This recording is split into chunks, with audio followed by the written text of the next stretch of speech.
perkenalkan nama saya Dinda Anisi Azhari, asal Universitas Trunojoyo Madura. Di sini saya mewakili teman-teman kelompok 1 untuk mengajak teman-teman sekalian mempelajari mengenai pengaruh pandemi COVID-19 dalam sektor pariwisata. Nah, kira-kira bagaimana ya pariwisata di masa pandemi COVID-19? Berikut analisis situasi dengan pendekatan komunitas. Industri pariwisata merupakan suatu industri global yang memiliki peranan dalam bidang industri jasa. Nah, artinya industri ini memiliki pengaruh yang signifikan terhadap pembangunan perekonomian suatu negara, bahkan pihak swasta serta masyarakat yang memiliki kepentingan dalam industri pariwisata. Perjalanan industri pariwisata adalah sekelompok kegiatan ekonomi yang gabungan membuat industri terbesar di dunia.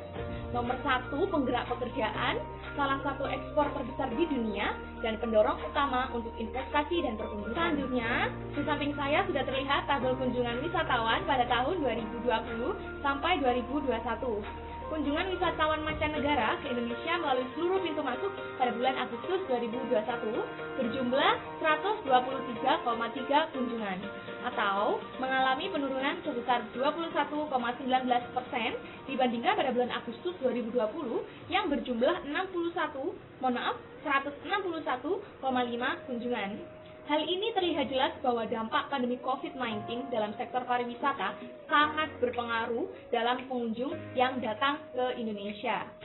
Faktor-faktor yang mempengaruhi pengembangan pariwisata, yang pertama ada daya dukung prasarana, dan yang kedua ada daya dukung industri pariwisata, yang ketiga ada daya dukung masyarakat. Selanjutnya ada kebijakan teknis dari pemerintah, dan kerjasama atau kebijakan dari pihak lain. Yang keenam ada keamanan dan keramahan penduduk setempat, dan yang terakhir adalah keinginan berpariwisata dan berkreasi. Nah, kalau tadi sudah ada faktor pendukung, selanjutnya akan saya bahas mengenai faktor penghambat. Yang pertama adalah lemahnya promosi dan event pariwisata, rendahnya SDM pariwisata, belum optimalnya pengembangan sarana dan prasarana, potensi wisata yang belum digali secara maksimal, rendahnya kesadaran masyarakat akan potensi wisata, adanya wisata lain yang sejenis, kerusakan dan pencemaran lingkungan, dan yang terakhir ada kurangnya kesadaran akan pariwisata. Menurut Sugi Hamerta pada tahun 2020, COVID berdampak besar bagi hampir semua aspek kehidupan termasuk sektor pariwisata. Karena meningkatnya pembatasan perjalanan, pembatalan secara besar, dan keengganan untuk melakukan perjalanan internasional dan domestik.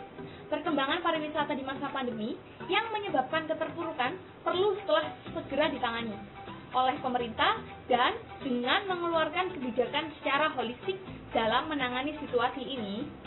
Akibat dari jumlah tenaga kerja yang pengangguran tentu akan berakibat dalam peningkatan jumlah angka kemiskinan di Kota Bali. Analisis ini menggunakan teori pendekatan potensi lingkungan, dikarenakan hal ini berkaitan dengan daya dukung lingkungan yang ada pada masyarakat setempat, di mana secara tidak langsung masyarakat Bali adalah penyumbang terbesar dalam pembangunan daerah, di mana pula masyarakat Bali memanfaatkan lingkungan dan potensi sekitarnya untuk dijadikan pariwisata. Menurut Community Development, dapat didefinisikan sebagai kegiatan pengembangan masyarakat yang diarahkan untuk memperbesar akses masyarakat untuk mencapai kondisi sosial ekonomi budaya yang lebih baik dibandingkan dengan kegiatan pembangunan sebelumnya.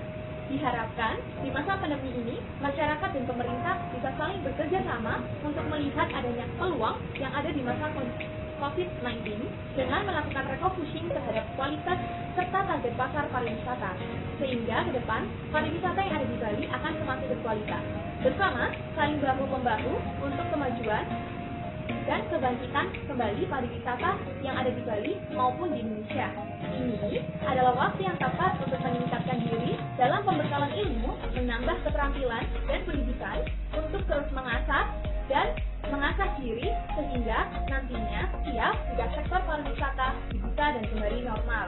Sekian penjelasan yang dapat saya jelaskan. Mohon maaf apabila ada kesalahan kata maupun penjelasan yang masih sulit dipahami. Semoga bermanfaat untuk teman-teman sekalian. Sampai jumpa di video selanjutnya.